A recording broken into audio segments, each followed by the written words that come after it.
without relying on external news sources. Asia Vision, Asian news through Asian eyes. Assalamu alaikum and welcome to Avian News. I'm your host Malak Ahmad Fayaz, here to bring you the global news that matters. In the next half hour, we'll cover everything from world politics to cultural insights. Stay tuned.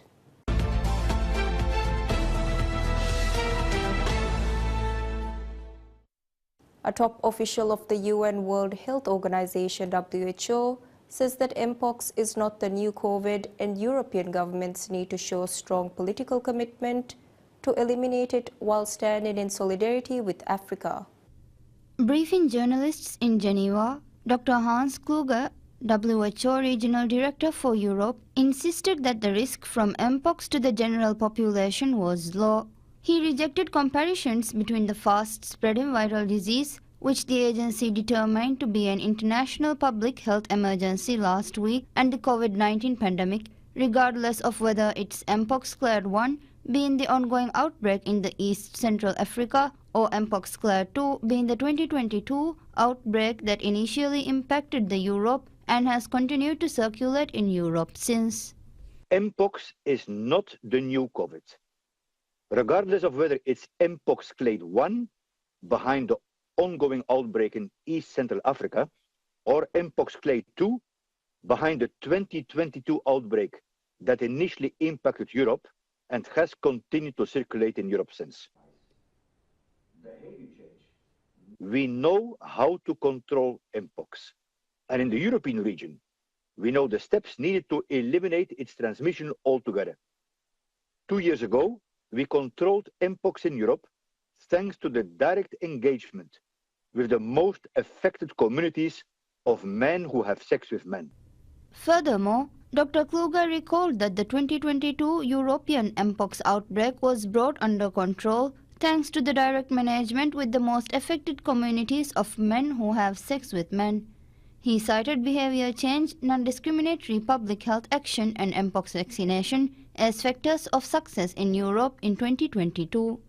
However, the region failed to go the last mile to quash the disease and is currently seeing some 100 new Mpox Clade 2 cases every month. MVA-BN, Bavarian Nordic, has capacity to manufacture 10 million doses by end of 2025 and can already supply up to 2 million doses this year. And LC16 is a vaccine produced on behalf of the government of Japan, and there is a considerable stockpile of this vaccine. Japan has been very generous in the past, but the nation is currently negotiating with the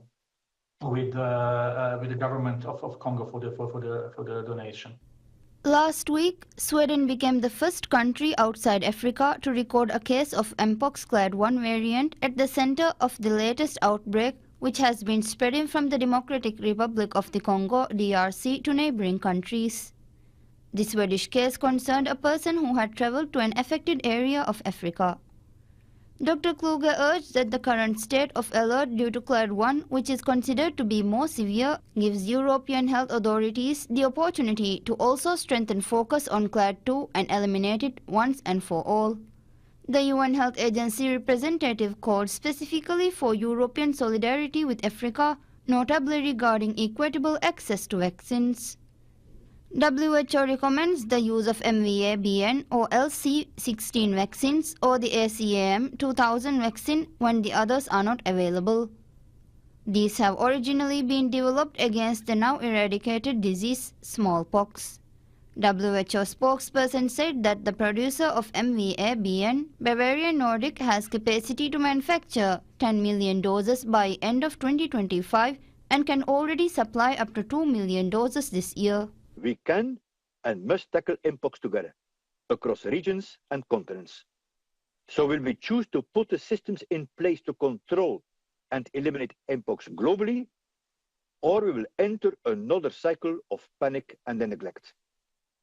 How we respond now and in the years to come will prove a critical test for Europe and the world. The DRC has reported more than 15,600 Mpox cases so far this year and some 540 deaths. Last week, WHO chief triggered an emergency use listing process for Mpox vaccines designed to accelerate access for lower-income countries which have not yet issued their own regulatory approval. The measure also makes it possible for UN Health Agency partners, the Vaccine Alliance and the UN Children's Fund, UNICEF, to procure vaccines for distribution. Dr. Kluge mentioned that the European Union, EU, is already donating vaccines, which made him optimistic, but that this generosity will be put to test if more vaccines are needed in the EU.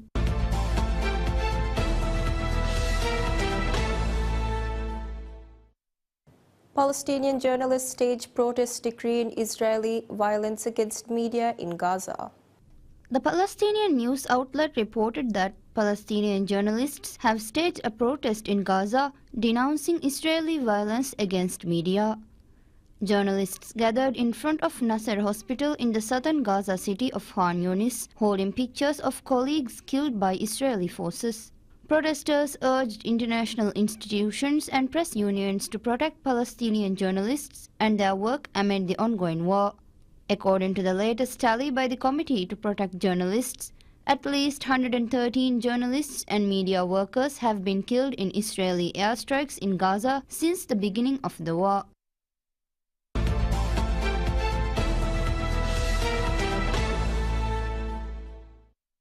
A UN spokesperson says that the Secretary General remains deeply concerned about the well-being of the United Nations personnel, members of civil society, national and international, non-governmental organizations, diplomatic missions and private sector entities arbitrarily detained by the Houthis for more than 2 months and demands their immediate and unconditional release. Speaking to reporters on August 19th in New York, UN spokesperson Stéphane Dujarric said that the Secretary General strongly condemned the recent forced entry by the Houthis into the premises of the Office of the High Commissioner for Human Rights in Sana'a. The Secretary General remains deeply concerned about the well-being of United Nations personnel, members of civil society, and national and international non-governmental organizations, diplomatic missions, and private sector entities who've been arbitrarily detained by the Houthis for more than 2 months, and he demands their immediate and unconditional release. He also strongly condemned the recent forced entry by the Houthis into the premises of the UN Office for the High Commissioner for Human Rights in Sana'a. We note that the Houthis handed the office back to the UN resident humanitarian coordinator for Yemen today. Handover was done today. The Secretary General reiterates that those detained must be treated with full respect for their human rights, and they must be able to contact their families and legal representatives. The Secretary General reiterated that those detained must be treated with full respect for their human rights and that they must be able to contact their families and legal representatives.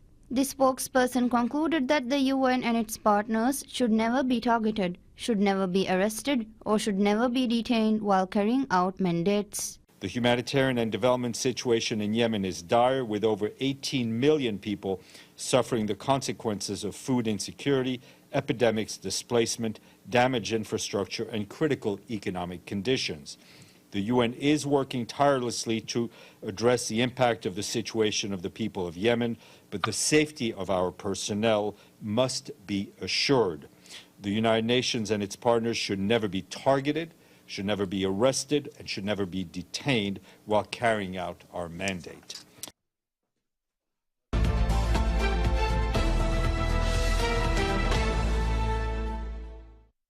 India's National Forensic Sciences University, NFSU, becomes the first higher educational institution in the country to join the Interpol Global Academy Network. We're joined in by Padma Shri, is also the Vice Chancellor of the National Forensic Science University, Dr. J.M. Vyas. Thank you so much, sir, for talking to DD India. When we actually see this is a landmark, or maybe we can say a milestone for NFSU to, get a place in the Global Academy Network of the Interpol. How do you think, NFSU will be able to assist Interpol? We are happy that Interpol could recognize the potential and the capabilities of National Forensic Science University. So training is a very important area for Interpol, and they do this regularly for all their member countries. But as far as the forensic was concerned, when they visited this place, I think we conducted a workshop on Digital Forensic Experts Group MIT, where 82 countries of digital forensic experts came through Interpol here, including Interpol authorities. And when they saw this infrastructure, the capability, the potential what we have, and they also could come to know that this is the only university of its kind in the world.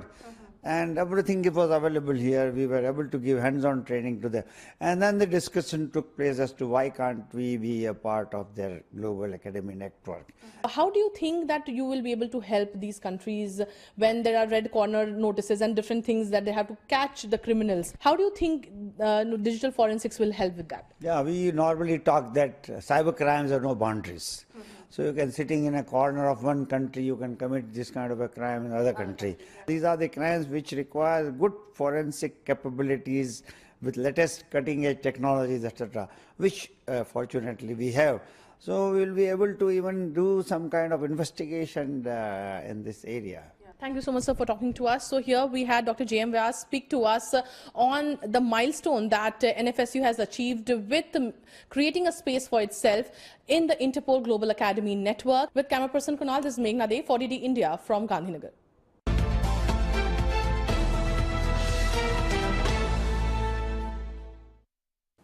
Malaysia and India alleviate ties to comprehensive strategic partnership.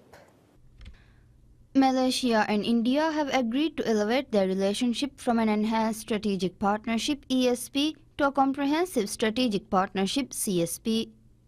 Prime Minister Anwar Ibrahim, who is on a 3-day official visit to India from August 19th, said that the mutual decision to enhance the relationship to CSP marked a significant step forward. He acknowledged the long-standing ties between Malaysia and India, tracing back to the days of their respective first prime ministers, and stressed the importance of further strengthening these relations across multiple areas. The various sectors highlighted were digital investments, trade, construction, agriculture, education, research and military collaboration, including joint operations to safeguard borders. Anwar spoke in a joint press conference with his Indian counterpart Narendra Modi at Hyderabad House in New Delhi on Tuesday. The status of the Malaysia-India bilateral relationship was elevated to ESP in 2015 during Modi's visit to Malaysia. Meanwhile, Anwar expressed his gratitude to Modi and the Indian government for their warm hospitality and affirmed that Malaysia considers India a great and true friend. He noted that India and Malaysia shared many commonalities as both countries are rich in culture and take pride in their respective civilizations. Anwar reaffirmed his commitment to proving that Malaysia and India will emerge as two strong, friendly nations in a short span of time, covering multiple areas from health and education to energy and digital innovation. The two nations solidified their bilateral relations with the exchange of 8 memorandums of understanding (MOUs). The two MOUs cover a broad range of sectors including recruitment of foreign workers, traditional medicine, digital technologies, culture, tourism, and public administration. This marks Anwar's first official visit to India since assuming office in November 2022, aimed at strengthening the 67-year-old India-Malaysia ties and establishing a multi-sectoral cooperation agenda for the future.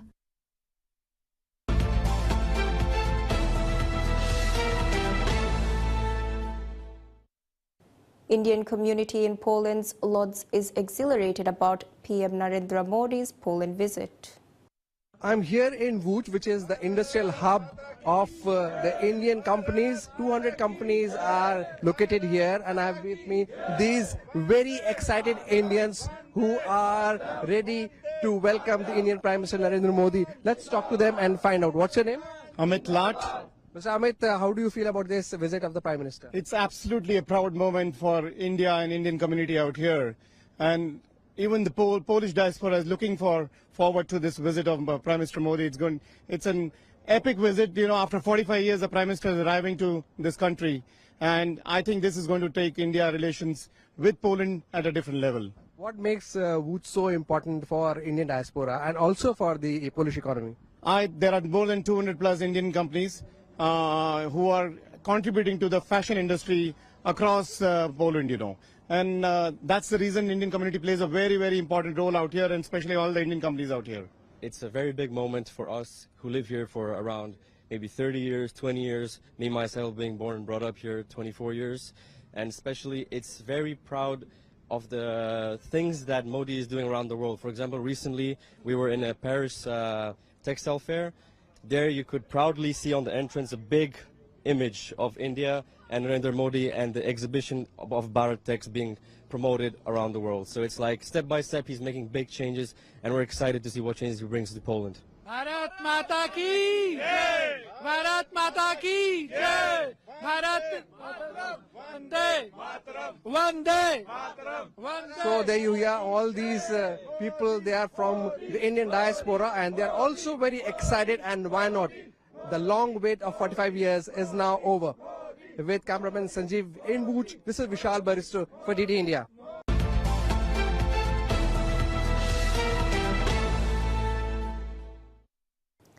Under a grant from India, solar panels are being installed at around 5,000 temples and pirivenas across Sri Lanka.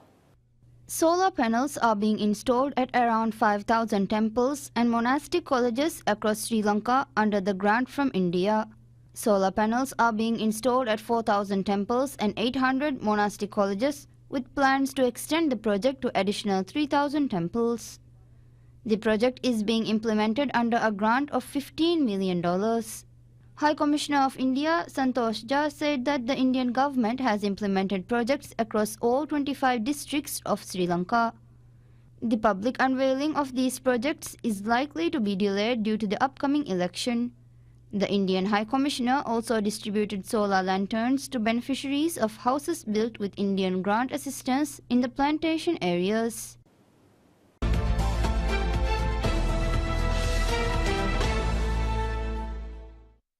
Hundreds of residents in the low-lying Char areas of southern Bangladesh are facing severe waterlogging. Hundreds of residents in the low-lying Char areas of southern Bangladesh are facing severe waterlogging as the region has been drenched with heavy rainfall over the past 3 days. The Gomti River, which originates from India's Tripura state, has swollen significantly due to heavy rainfall in its source region. The rising water levels have already inundated river banks in Comilla, flooding hundreds of homes and leaving thousands of residents in distress. The water level of the Gomti is now nearing the danger mark, with authorities warning that it could exceed this level at any moment, posing a serious risk to the area. Meanwhile, the water level of Muhri and Halda rivers may flow above danger level, and flood situation in the low-lying areas may remain unchanged.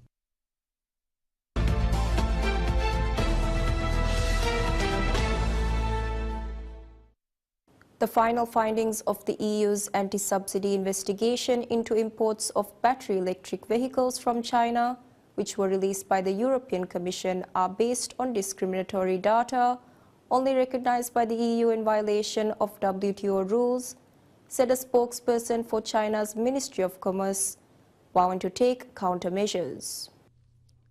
The spokesperson said that China has pointed out many times that the EU's anti-subsidy investigation into Chinese electric vehicles had predetermined conclusions, and its methodology was flawed throughout and in contravention of WTO rules governing objectivity, fairness, non-discrimination and transparency. The spokesperson added that the EU is engaging in unfair competition in the name of fair competition. During the investigation, the Chinese government and related industries provided tens of thousands of pages of legal documents and evidence through various means such as questionnaires, written comments and hearings. China has protested strongly against the EU's unreasonable and non-compliant practices and pointed out that the EU's restrictions on Chinese electric vehicles will disrupt the stability of the automotive industry chain and supply chain in the EU and beyond them, harm the interests of EU consumers, and undermine the EU's own green transformation and global cooperation in addressing climate change. The EU didn't take into account China's suggestion before disclosing its final findings and insisted on the wrong approach by imposing high tariffs. The spokesperson said that it also discriminated against different types of Chinese companies during sampling to distort investigation results. adding that definitive findings of the EU are based on the facts unilaterally identified by the EU rather than the facts recognized by both sides. The spokesperson said that China firmly opposes this and is highly concerned. Since late June, China and the EU have conducted more than 10 rounds of technical consultations on this case based on facts and rules. The spokesperson said that China has always been committed to properly handling trade disputes with the EU through dialogue and consultation with the utmost sincerity, with the hope that the EU would work with China in the same direction to find an appropriate solution with a rational and pragmatic attitude and take practical actions to avoid the escalation of trade frictions, adding that China will take all necessary measures to defend the legitimate rights and interests of Chinese companies.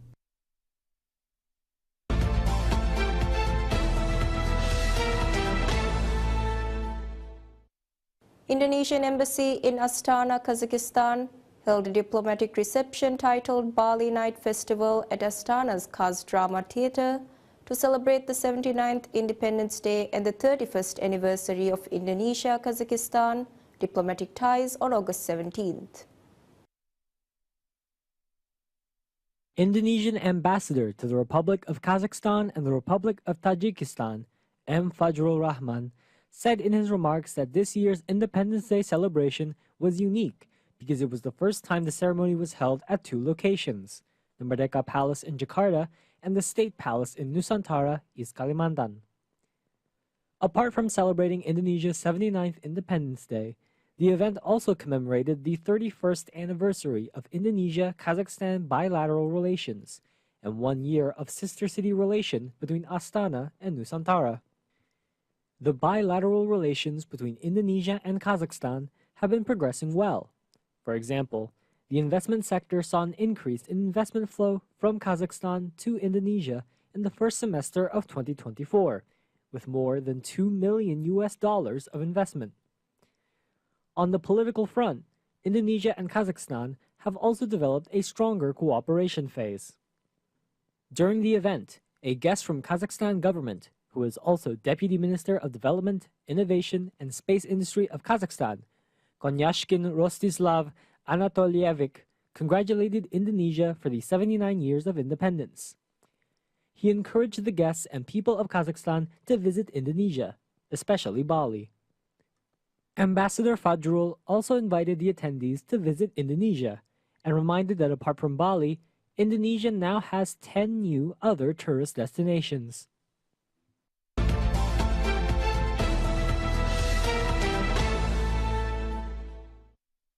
The United Nations Secretary Council reaffirms its commitment to the principles of women empowerment, peace and security, expressing grave concern over the ongoing exclusion of Libyan women from critical national decision-making processes.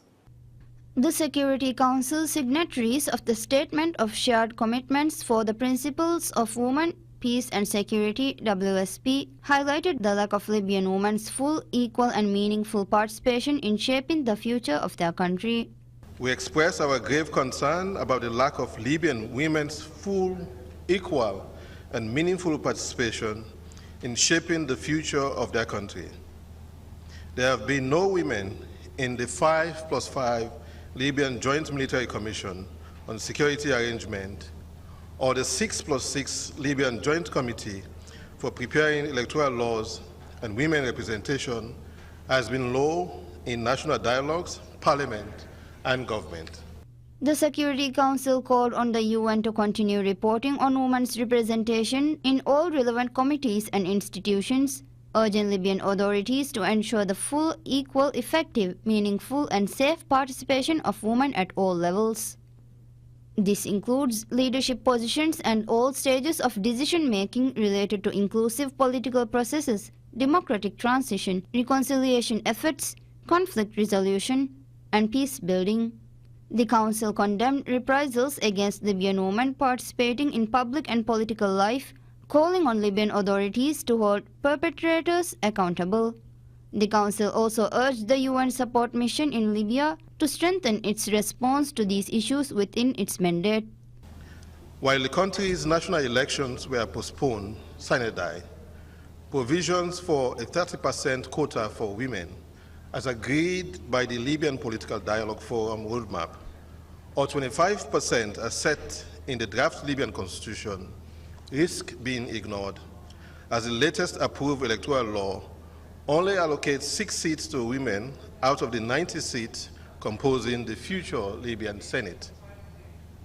We request the UN to continue reporting on women's representation in every relevant committee and institution, and to remind all parties that the Security Council has urged Libyan institutions and authorities to ensure the full, equal, effective, meaningful, and safe participation of women at all levels, including in leadership positions and all stages of decision-making relating to inclusive political processes, democratic transition, reconciliation efforts, conflict resolution, and peace building. We also condemn the reprisals against Libyan women participating in public and political life, call on Libyan authorities to hold perpetrators accountable.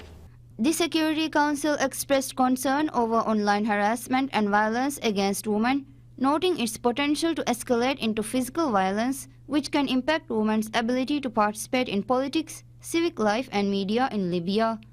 The Security Council also emphasized the disproportionate impact of Libya's anti-crime law on women human rights defenders and condemned ongoing human rights violations against women and girls, particularly migrant women in detention centers, displacement facilities, and those subjected to trafficking. Most survivors of sexual and gender-based violence, including those who become pregnant, have limited access to justice and essential health services. The legal framework remains discriminatory, and a draft law on the protection of women and girls against all forms of violence, including sexual and gender-based violence, has not been adopted. Finally, we urge Libyan authorities to expedite the adoption of legislation to address trafficking and violence against women and girls, fight against impunity of the perpetrators, and hold them accountable.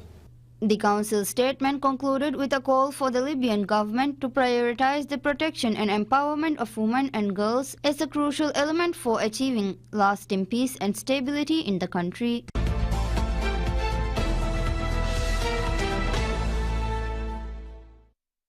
And with that, we conclude this edition of AVN News. Thank you all for watching. Hope you all enjoyed the stories and insights we shared. From all of us here in PSM News, we bid you good night.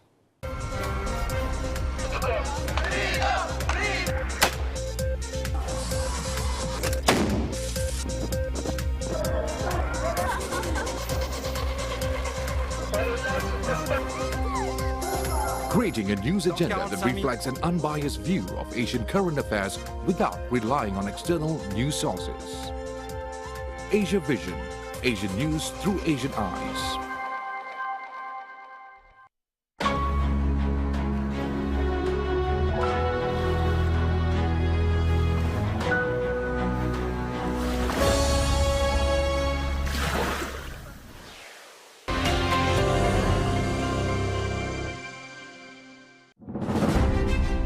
मती दर्जा होदा फरातका रईसुल जमहूरिया देवा खासा इनाम देहा 26 मती दर्जा होदा फरातका रईसुल जमहूरिया देवा खासा इनाम की इल्मा हुनरा उफेदुन तरिकमगे गोतुं हिब्बराय को होदा कामयाबी तफाहग कुरमगे गोतुं कौमी फेमरुगा रईसुल जमहूरिया देवा इनाम मी इनाम अन्नंग हुशेलु मंग हमजे पवनी हमैकनी रईसुल जमहूरिया ऑफिहुगे फॉर्म हुशेलु apply.presidency.gov.mv